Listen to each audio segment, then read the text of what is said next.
background in golf is I started teaching golf when I was in college at a golf academy every summer. Then I finished undergrad and I went to graduate school to study to be a sports psychologist. And I got my doctorate in sports psychology and motor learning and psychology in general, counseling psychology.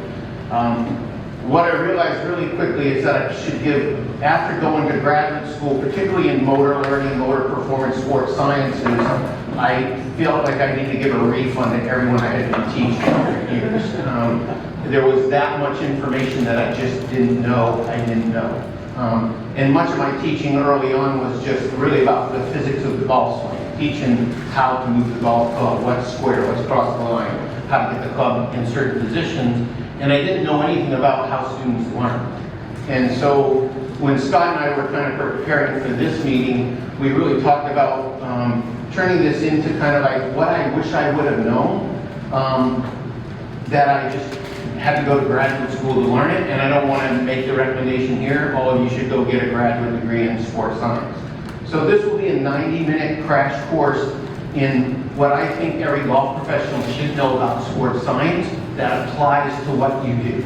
And it will create more questions and answers probably, but certainly I hope it challenges maybe some of the things you're doing on the lesson tee. And as it does, you'll have some conflict in your head going, God, then is it right that I do that? Or should I keep doing this? Or should I change it to that? And use this time to ask those questions. Because I'll present to you kind of what research would argue you should do, but more importantly, how applied teachers are doing it. And because more important that you're able to do it than what's in the research book. With that said, I want to share a story with you. Probably about 20 years ago, I had a guy I worked with. When he first came in, he was playing the Champions Tour. He just started on the Champions Tour, and he basically presented as, my short game's unbelievable. If you put me in front of any of these guys, I'll take their money all day long in the short game, but from tee to green, I'm just giving up way too many shots, and I want you to take a look at what's happening and maybe help me improve that skill set. He warmed up on the range, wasn't great at fighting the golf ball. We went to the golf course, I'm like, let's just play a few holes so I can see what you're doing, ask you about what you're thinking about. He gets on the first tee, plays first hole, par 4, kind of whiffs the drive out there, kind of ends in the first cut, tries to hit the green with a mid-iron, left it short, gets up, goes to hit a little pitch like 5 yards off the front of the green. He grabs his like 60, and he kind of got up, and as he got up, it didn't take him 10 seconds, and he got up over the ball, it goes like that. He lifts the club straight up in the air, kind of like a furious backswing. He kind of stabs down at it and finishes like with a little wiggle like that. And he hit it to about a foot. And he didn't even get his putter. He just tapped it in with the back of the wedge and got up and down. He went to the next hole, another par 4. Same thing, kind of whiffs the drive, hits it up there, over the green, rolls over the back. He's got a chip, grabs the same club, gets up, kind of just like looks at it really quick, stabs it, goes to about 2 feet. He puts it in with the back of the wedge and walk off the green. Third hole's a par 3, missed the green with a 5-iron, went in the bunker. He takes the wedge, he gets in there, and he's got this like goofy move. You know? We're walking off the third green, and I look at him, and as we're walking to the cart, I go, that's an interesting move you have there in your wedge game. And he looks at me and he goes, you bastard. He goes, I thought people told me you were different. And I said, what? He goes, you're just like all of them. He goes, I can't believe you asked me that. And I said, asked you what? I just asked you about kind of your short game. He goes, I know. Why are you asking me that? He goes, honestly, why are you asking me that? And I said, I'm just curious about it. He goes, I know. He goes, you saw my whole game in the last 3 holes. Why are you asking me about the wedge game? He goes, you think it's goofy, don't you? And I go, well, I wouldn't call it goofy. He goes, yeah, you would. And I go, well, I'd say it was more, and in my head I'm going, yeah, it's goofy, man. That's the goofiest move I've ever seen. And I go, what? That's a little bit unorthodox. He goes, unorthodox, goofy, what's the difference? He goes, the point is, why are you paying attention to that? He goes, did you pay attention that I basically saved par with a foot and a half, and 2 feet in the last 3 holes? He goes, and I didn't even need my putter. He goes, I told you coming in, I have a great short game. He goes, but all you guys are the same. All you do is look at form. All you do is look at technique. He goes, that's what's in front of your mind. As soon as you see something that doesn't fit your eye, you can't help but ask about it. You can't help but pay attention to it.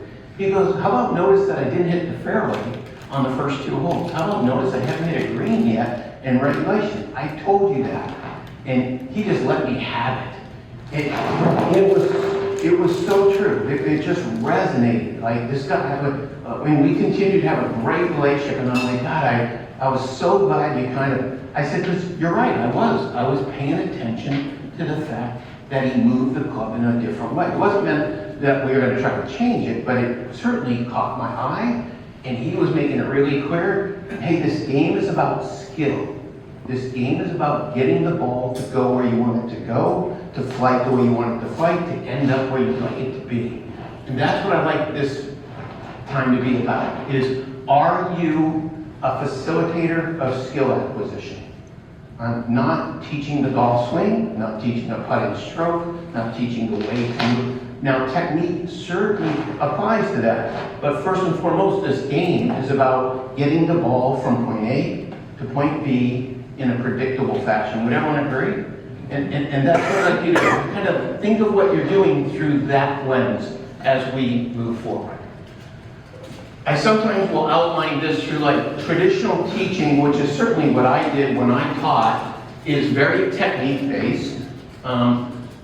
Typically it's presented through one-on-one lessons. That's how people did it. That's certainly how I did it. Today we certainly have a lot of analysis-based tools that are out there, flight monitors, video cameras, launch monitors. And too often, I think we oftentimes see that when there's a lesson going on, the teacher is in charge. The teacher is in control. It highlights the teacher's knowledge of cause and effect, of swing analysis, of biomechanics that way.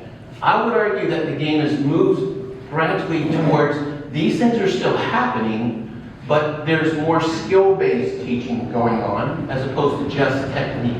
In other words, if someone has an unorthodox technique, but yet they can control the ball, we tend to leave it alone and let that happen. There are one-on-one lessons, but as we'll talk about today, that should be supplemented with cost-effective ways for people to get access to you. Too often, one-on-one lessons are frankly just too expensive for someone to afford access to you in a regular way. So we have to create kind of group strategies that will bring the cost down. What I want to talk quite a bit about today is the need for deliberate practice, feedback, and transfer training, and your role as coaches in providing that to them. This is kind of the graduate school 101. And then how important it is that the learner, the student, is in charge of the lesson. How important it is that they're seeking information from you, they're inquiring about what causes their error, and that they're responsible for fixing it. Frankly, you're not. And you're just a part of the team in doing that. If you're a Cliff Note person, we'll talk about 3 things, and I'll just say this. I was a professor at the University of Florida. I gave my students my notes. I used to say, this isn't a professional note-taking class. This is like apply it to what you do. So if you're looking at this, don't feel like you gotta write all this down. Just give me your card afterwards, or I'll shoot a PDF to Scott, and he can send it out to all of you in terms of all the slides that are in here, so you don't have to try to write everything. So step 1, let's talk about what it takes to acquire skill. Like what's necessary for an athlete to learn a skill so that it's retained and used when you're gone, and when they're under pressure, when they're playing a member, when they're playing with their friends. Secondly, probably the big presenting problem you often have is people will say, how come I hit it so well on the range, but I can't do it on the golf course?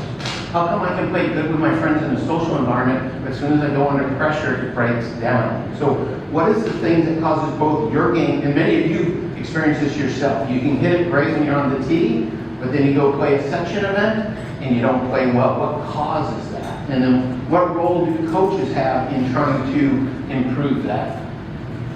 And then lastly, we'll take a peek at kind of like, does your business model allow you to do more than just what I would call one-on-one lessons doing fault and fixes, swing analysis. Is your business model allowing you to do more than just that? So let's take this first one, like just master of skill acquisition. I wrote a book called Easier Said Than Done. I'll make a book. It's up here. I put copies of it. There's just how many copies you can ship in a box I put up here. So during the break at lunch, if you want to grab one here. I just basically put a sheet up there. I don't want to have to do credit cards and sit around and do that. So if you want a book, put $20 on that table and take a book. If you want 2 books, put $30 and get 2 for $30. If you're having a rough year, put $10 and take a book. And if you're going, my boss pays me freaking nothing, just take a book. I don't care. Right? If you're really hurting, take all the cash that's sitting on the table. Just throw the book back. That's probably the value. So those are the. In the book, I wrote the book. The book's called Easier Said Than Done. The working title of the book was actually You're Not Good Enough to Choke. As a sports psychologist, the number of players that have been referred to me that they come to me thinking they're mental, and the reality is they're just bad. I mean, is just 90% of the people who are referred to me. Certainly when I was working more with amateurs and the pros, that was the case. They weren't choking, they just weren't good. And the book speaks to that. It's kind of allowed me as a sports psychologist to go, I know you'd like it to be mental, and I can go, be the ball, love your mother, and we'll try to get the ball going. But that's not the reality if you're bad. And so the book speaks to amateurs. I really wrote it so pros would give it to their members, would give it to their students, to talk about this is what it takes to get better. And you have to understand there's steps to getting better. It involves practice, it involves commitment, effort, resources. And it allows me to say it instead of you. Because when you say it, it sounds like self-serving. It sounds like you're trying to get more of their money. When I say it, I can say it from a sports science point of view, and then talk about touring pros and why they're as good as they are that way. So one of the chapters speaks about what I call the 4 steps to mastery. What does it really take to be able to get rid of your slice? What does it really take to fly a golf ball and hit it further? What does it really take to hit a wedge the way Roger was talking about? You listen to how many times Roger said it's about their technique, it's about their technique. So what does it take to actually master that skill? 4 steps. Step 1, right here, we call it understanding cause and effect. Understanding cause and effect. In the research, they'll call that conceptualization. What that means is that, let's say I'm slicing the golf ball, and I work with you to kind of figure out, why does it keep going so far right? Why is it doing that? Why is it doing that? When I meet with you, you're trying to give me a concept about what causes that ball to do that, why it slices, and what I might need to do differently. Frankly, it's probably 90% of most teaching pros lessons is step 1 instruction. Teaching the person about what is causing the error in their flight and what they might do differently, whether it's with their golf swing, with their fitness levels, with their to improve it. Once I know that, I as the learner have to go engage in practice. And I have to, there's no replacing repetition. To build a motor skill, you don't do it by looking in a mirror. You don't do it by watching your videos over and over. You don't do it by sitting and visualizing. You actually have to hit golf balls and attempt as the learner to try to control that ball. And that comes with thousands of repetitions. There's no replacement for that way. Ideally, those repetitions are done with periodic feedback and guidance from the teaching pro. Probably one of the biggest flaws in golf over the years that I've been to golf is that golf pros are giving lessons but not often enough at practice to supervise and guide and direct the practice.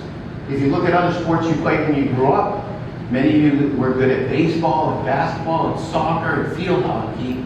If you were good at those things, I guarantee it was because you went to practice every day. You had a coach at school who taught you that. There was feedback given while practicing. Not every swing, not every shot, but at least someone was there to oversee it and supervise it.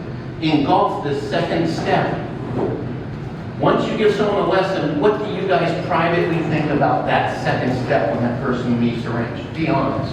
What are your private thoughts about the student as they leave the range? It will never stick. What's that? It will never It stick. will never stick. Why? Well, their level of awareness is what is really happening. The information is being multiplied. You know, sometimes we just question, will they even retain the lesson, you know, by the time they get to pass tomorrow, right? Or after they read their golf magazine, that way. How many of you ever thought, I don't even know if they're gonna practice?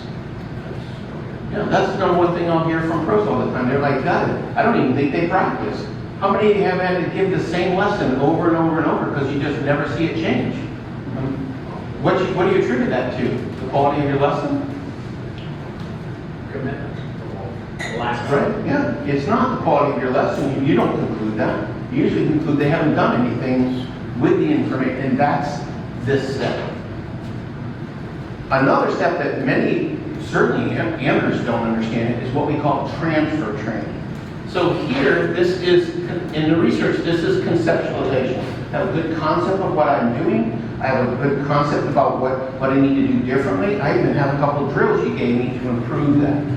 This allows me to go practice that with hopefully some feedback that I'm doing it correctly while I'm there. This is called, this is called conceptualization. This is called acquisition. And transfer training we call assimilation. Meaning, can I assimilate that move in a real life condition? So any of you ever went, God, I hit it so good on the range, but it goes away when I go on the course? It's because the brain learns contextually. It means the brain learns to use cues in the environment to stimulate motor programs that you've established. So when I leave the range and go to the golf course, the context tells me to do certain things. More often than not, if the context on the golf course, I haven't worked on those skills there, I revert back to my old move that I used to use on the golf course. And that's why you'll see with many of your students saying, why do I keep reverting back? Why does the slice come back as soon as I get to the course? It's because the brain will revert back to the skill that's used in the context.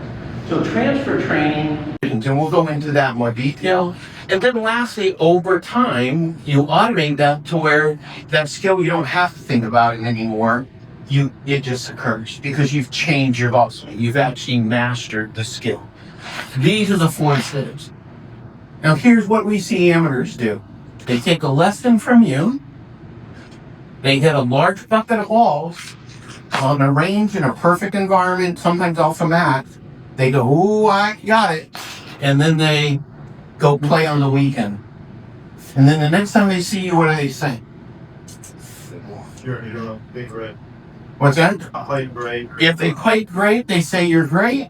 If they didn't play great, they say what? I need to see you again. And sometimes they don't even tell you. They went to someone else. Right. Yeah, because they skipped it. The reality is there's not going to be retention long term until they walk it up those stairs. So feedback's critical, and I put in here learner-centric and inquiry-based.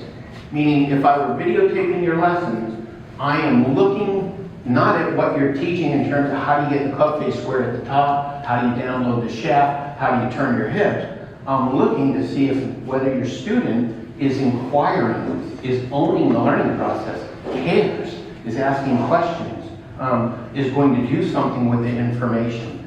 When students inquire and pull from you information, the retention level is off the chart. When you're just presenting the information or teaching it, the retention is not so high. And so that's just part of the process. And then I'll get into this transfer training. In other words, even once I have it on the range, I always say I have to go bake that skill under pressure, with variety, with challenge, with people watching, with money on the line. I have to bake it under the various conditions that exist out on the golf course on that 3rd step as we move forward. Just a quick note, I want to bring this to the attention because you all teach for a living. There's a term called guidance and a term called discovery learning. And I'll just read this. Guidance refers to a series of techniques in which the behavior of the learner is limited or controlled by various means to prevent error. Guidance during acquisition, meaning step 2, may give the learner a good indication of the nature of the task that is learned. Meaning, it might tell me like, okay, if you guide me through it, I know the motion. The simplest example would be a putting track. If I took a putting track and put the putter on it, and asked the player, here's the way the putter should move. Rub it along the track. Hold it on the track. I could even do that further with the swing thing. If I ran it up a piece of PVC and moved it across, and they go, God, that's weird. That feels more this. It gives me a concept of the swing. It doesn't mean that I'm necessarily learning it. I'm learning the concept. It's highly guided. Meaning the putter is moving perfectly on the path, maybe my shaft is moving perfectly along a frame that way. The good part of that is it gives me clear guidance. The bad part of that is that doesn't promote retention. It just promotes concept at all. I have to now get off of that and be able to control that movement without the guide. And you are basically guides for many students. And the student now to leave that, and now I get off the putter track and go, now I want you to make some putts without touching that track. So if you get inside, you'll hit it. If you get outside, you'll hit the outside tee. And now I put what we call error feedback. I put parameters and say to the player, if you can keep that putter within that, we won't see error. See if you can do it and make the putt at a given speed. And now they practice with the guides off, but error feedback on. And that's called discovery learning. Meaning they're doing trial and error of what their body has to feel to try to make that movement. They're now owning the learning process. And it's so important that teachers move from this to promoting this for students to learn. Here's the research summarized for you in this space. It's fascinating for teachers. Guidance has been shown to have considerable positive effects on performance during acquisition. However, discovery learning is more effective for later retention and transfer performances. Research suggests that practice with high relative frequency of feedback or guidance is detrimental to learning. It actually hurts learning if they're guided too much that way. So it's detrimental for learning and results in poor retention and transfer. Research suggests that the interaction of, we'll call it implicit and explicit, is more efficient when implicit learning is experienced. And let me explain what they mean by implicit. I could have a training aid. Your equivalent of training aid. If while I'm hitting balls, you continue to tell me, do more of this, do more of this, do more of this, you're my training aid. If you don't go away, I'm not learning. I'm just responding to guidance. And the more guidance you provide, the better I'll hit it when you're there. The problem is when you go away, the research is very clear, it's not retained. It doesn't transfer. So this is true for any of you so if you're hitting balls and every ball you hit, you're looking at a TrackMan number, and that's just reinforcing everything you do, you're becoming dependent on the presence of the number. It's if I'm hitting balls with you as a coach, and every time I do something, you're like, nope, inside, better. I will actually hit it better when I'm with you. And it won't retain when I go to do it on my own. It's probably the number one reason why students come to guys like me and even back to you and go, how come I can't do it on their course? And I have to come and say to them, well, tell me how you're practicing. How are you doing this? What do you, and they basically are buoyed. They'll hit it great when they're in front of you. They'll hit it great when they're using their training aid that provides more guidance. So we actually want to reduce feedback and promote them solving the ball flight problem using the knowledge that you provide for them. I'm going to pass that and this implicit, explicit, let me try to explain what that implicit and explicit training is so important for what you do every day. Explicit teaching or explicit instruction would be you talking me through the 5 places of the golf swing and what my arms, what my body, what my hips do through that. It would mean you explicitly explain to me, this is exactly how I should move the club. Some of you could even grab an arm and go, not there, put it there. You grab a shaft and move it. Implicit means guiding through direct teaching or instruction. Implicit would mean you gave me a task to do, and as I was doing the task, it actually moved the club where you think it should go. But you didn't have to tell me that you did that. You just gave me a challenge, and you said, can you do this? And like Randy said to me, he goes, many times, I just want to know someone's hit a forehand in tennis. He goes, if they hit a forehand in tennis, they can hit a golf ball. He goes, I don't have to tell them how to shift their weight forward. I don't have, if they play tennis, they've done this motion. He was sharing with me, he goes, I worked with a guy who threw discus in college. In terms of rotation, he goes, I didn't have to teach him all that. He already knew it from a stored skill. That would be more implicit training. Implicit training accelerates learning tenfold if you can do it. I'm going to share with you a couple of videos. This is, you'll see, I'm putting a barrel in front of her to kind of give her a task to see if she can do it. Can she hit a ball without hitting this barrel? Like, can she still hit her shot? And she'll talk about the value of doing that.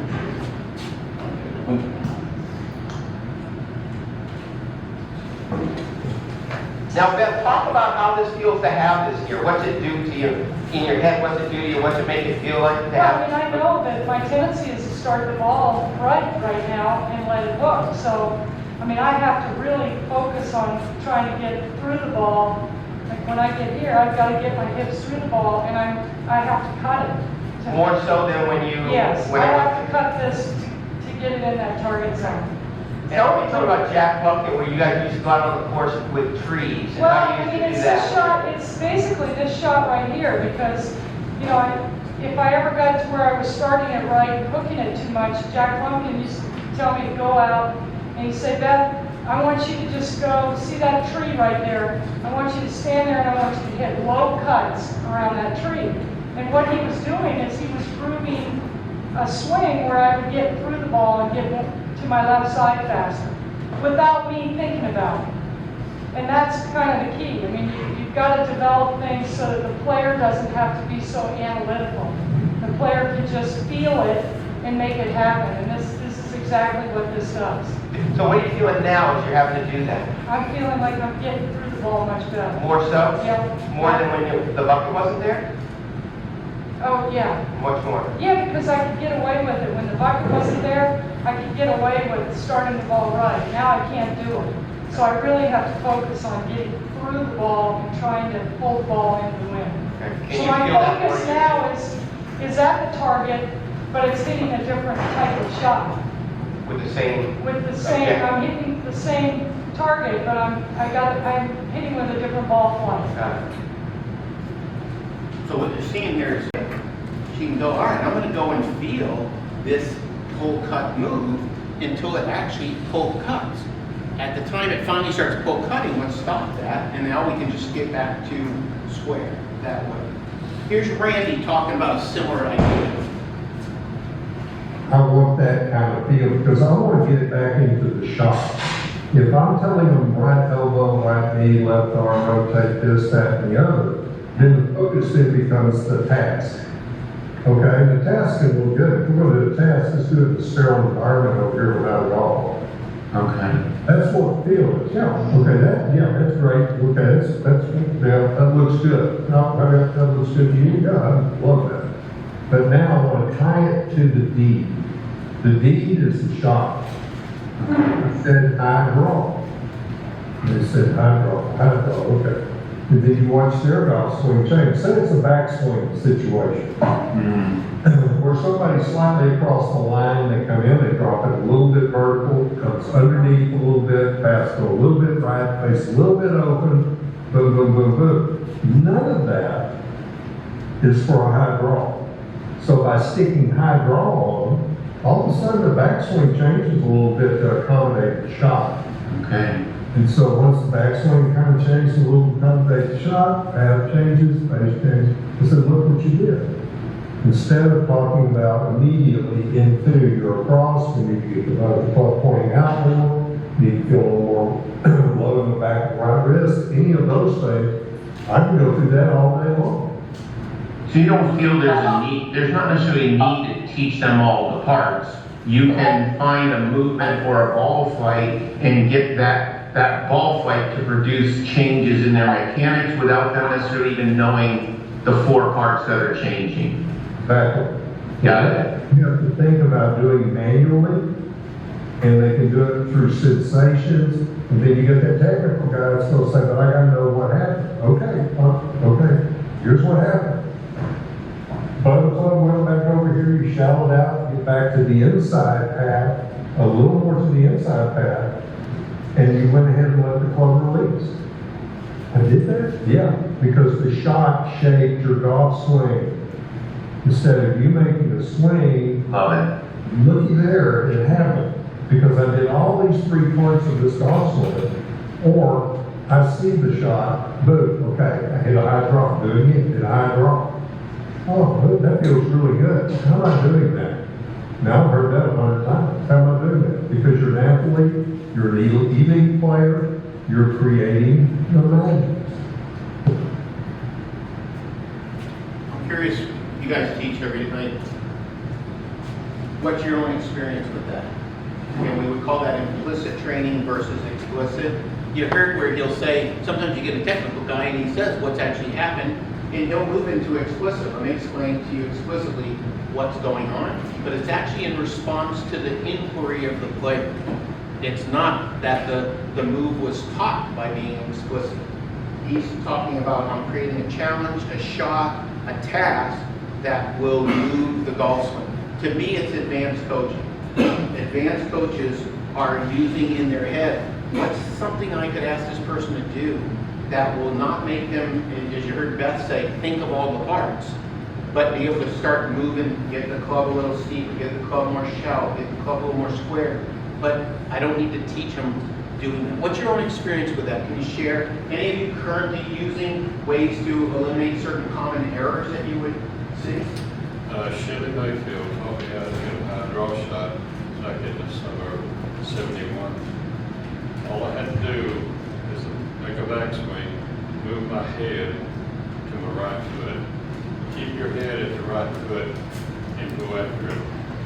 So the task was, can you just hit a ball with your head staying at your right foot? Yes. Right. And that, what did that actually change in it now that you know golf so well? It changed mechanics, such as probably what? That's really the only thing I've worked with if I wanted to hit one. Just by doing that. Yes. Yeah, and I think many times by him just thinking I'm gonna hit the ball with my head on my right foot, it probably changed the swing plane, the angle of attack's changing, maybe the face is squaring at a different position. Right? That's producing. It's awkward, but it works. Others? The things you've noticed? I'll let you tell me what it is, because I probably don't know.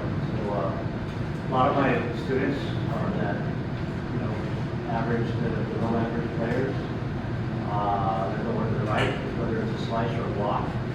So I just say, okay, I want you to snap over, without telling them how. And so once you do, you can always bring it back to the middle, because you know you can go right. So we start doing that, and they start doing it, whether it's a pull or a snap. They're doing it. What are we doing? I'm asking you. You're causing them to just search their own repertoire to try to move the ball, which is a really good thing. To let someone realize, oh my God, I can actually solve some of these things myself is a really good thing, because you're engaging their interest in doing that. And then they might say just that. They might finally hook it, and they go, what causes that? As Randy said, you could tell them. Before you even tell them, I would say, what do you think is causing that? What are you feeling? What are you feeling when I do that? Because that feeling is really important. They could go, well, God, that feels like I'm over the top and outside. That's where video comes in. Video should be on the front end. Come here, let me show you that. You think that's way over the top and outside the draw? Look at this, and you draw a line and go, you're dead on plane. And that's the affirmation of a feeling is not always real. And I'm trying to show you that, yeah, now we're finally getting the club where you want to deliver. God, I would have never thought that that's doing that. So I love what you're doing there, that way. One comment about implicit learning.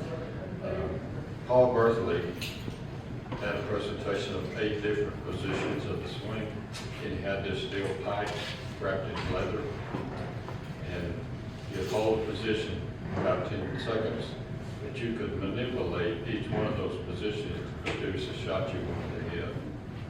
If you've ever heard of Paul Bertheley, he was. That's excellent. When my son was 10, we went to the driving range. Thanks, God, for letting me do that. When my son was 10, we went to the driving range. He had never really hit a ball, and I just, he'd watch me hit balls, and then he just kind of went there and he kind of copied me. He's hitting balls, and as he's hitting balls, I was in the station next to him, just hitting balls. I'm like, here's a bunch of balls, put them on this tee and hit it. And he kept hitting the ball dead right to the net that was on the side of the range, and would go dead right. And I came over and I'm like, man, that is cool. And he goes, what? And I said, how do you get it to do that? Mine all goes straight. And I go, you can actually get it to go that way? And he goes, of course, Dad. And I said, well, how are you doing that? Like, how do you get it to do that? Show me. He goes, Dad, it's easy. He goes, see this? And he picks up the club. He goes, see this thing? He didn't know anything about the club. He goes, see this? That ball goes where this is pointed. I don't know how he knew that. He goes, so obviously, I'm pointing it over there when I hit it. He goes, I go, can I try that? He goes, yeah, make sure you point it over there. And I just get up and I hit one. And I'm like, oh, that's amazing. Thank you. I said, well, what would you do if you had to get it filled that way? He goes, like, well, how stupid are you? You know, he goes, Dad, turn the thing that way. Make it go the other. I go, that easy? He goes, watch. And he turns the club, and I said, so if you want to go down in the middle, that's all it took. That was his first lesson in golf by me. It was him teaching me what he thought. And again, is that perfect by physics? Could there be other reasons? Maybe it's his grip. But we don't have to make people perfect. We need to get them to feel like they can control the ball. And then we can introduce more and more of that as we move forward. Let's look at this, helping players transfer things to the golf course. 3 strategies I'll highlight these in my book. One is, it's not always mental, as I said. Sometimes there's a weak link and it breaks down. Number 2 is they're probably not engaging in enough transfer training, so it doesn't transfer. And then third, just the expectations is kind of the pressure of the moment is getting to them and they can't get it. So 3 quick strategies I can share with you if you're struggling yourself with transferring skills to the golf course, or if you have clients who are saying, I play well here, but it does not move. I'll give you a couple of examples. The first example is I talk about weak links break under pressure. I have a chapter in the book about this. Players that I work with on tour, many times are referred to me because I'm a psychologist. They've choked in a major event. Somebody in their world, their caddy, their spouse, their coach, has said, you better go see Rotella or Jensen, or if there's somebody they refer, they come in. When I meet with them, I usually say to them, hey, why are you here? What's going on? They'll be like, you were at Augusta, you saw what happened on Sunday. And I'm like, you're talking about the fact that you had the lead on Saturday, you're in the final group, and then on Sunday you shot 75 and shot, yeah, why are you asking that? And I'll say, I'm not asking what happened at Augusta, I'm asking why are you coming here? Why do you come here to solve for that? I know that happened. And they'll go, because you're a mental guy. And I'll go, what? And they'll go, and I'm a head case. And I'm like, oh, you think what happened there is mental. And they're going, of course it is, of course it is. What else could it be? When they say what else it could it be, I pull this chain out of my golf bag. And I'll go, let's talk about what else it could be. And I explain to them, I say, golf is basically like a chain. And this is your golf chain. Because it's a chain because golf is not just one skill, it's a set of skills that collectively allow you to play well.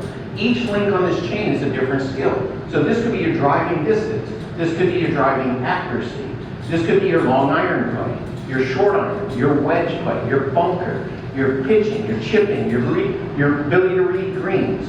Most of these things are ball control skills from different distances.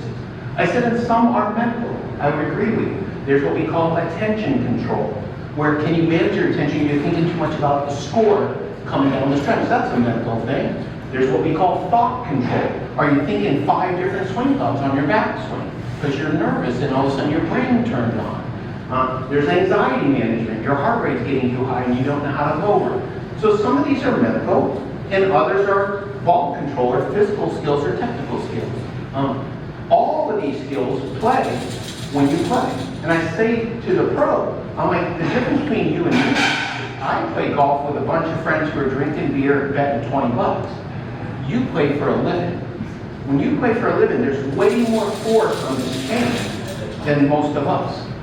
Now, when you get into the Masters, I would argue that even goes up even more. You get in contention coming down the stretch. Final day, final group. I might as well grab your chain and yank on it.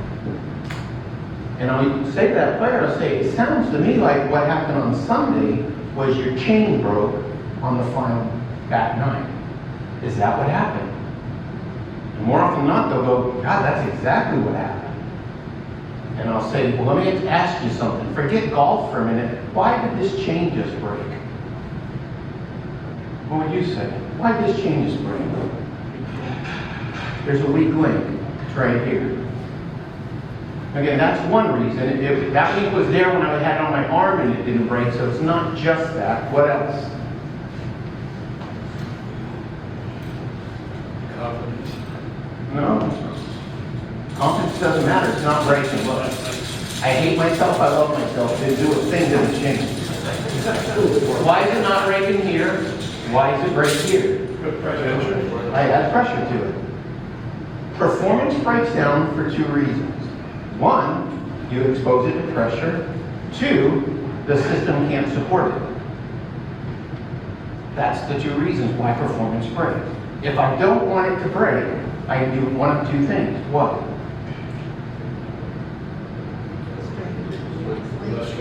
Less, don't pull on it, or fix the link.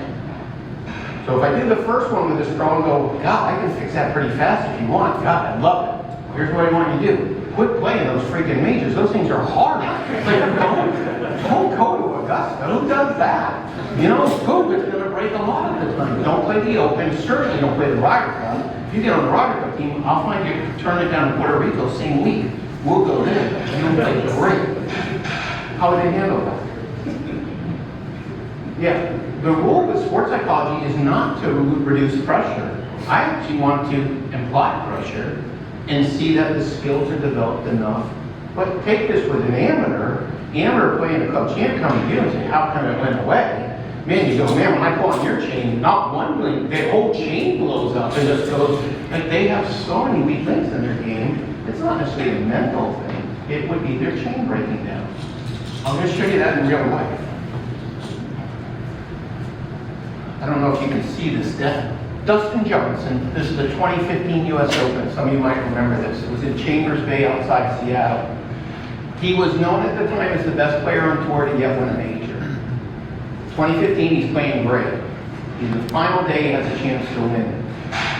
Jordan Spieth was playing great as well. A couple groups in front of him. Jordan gets in the clubhouse on Sunday with a 1-shot lead. Dustin's trying to catch him. Working his way through the back 9, he doesn't catch him, gets to the 18th hole, it's a par 5. He's 1 shot back. It's par 5, he can reach it in 2. If he reaches it in 2 and makes a putt, he'll win his first Open Major Championship. If he can reach it in 2 and just get either up and down or 2-putt and tie, he'll get in a playoff. If he makes a par, he loses to Jordan Spieth. He gets up on the tee, 1 hole left. How hard is this chain getting pulled on that? Hard, right? You're out of holes. He gets up, he grabs driver, he smashes the driver like 330 yards, perfect, right down the middle. He's in the middle of the fairway, he has an uphill lie to an uphill green, 247 yards. He grabs 5 iron, which is wrong, because someone get a 5 iron that far. He hits a 5 iron, 247 yards to 12 feet. And he has a 12-footer to win his first major championship. I'm going to play it for you here.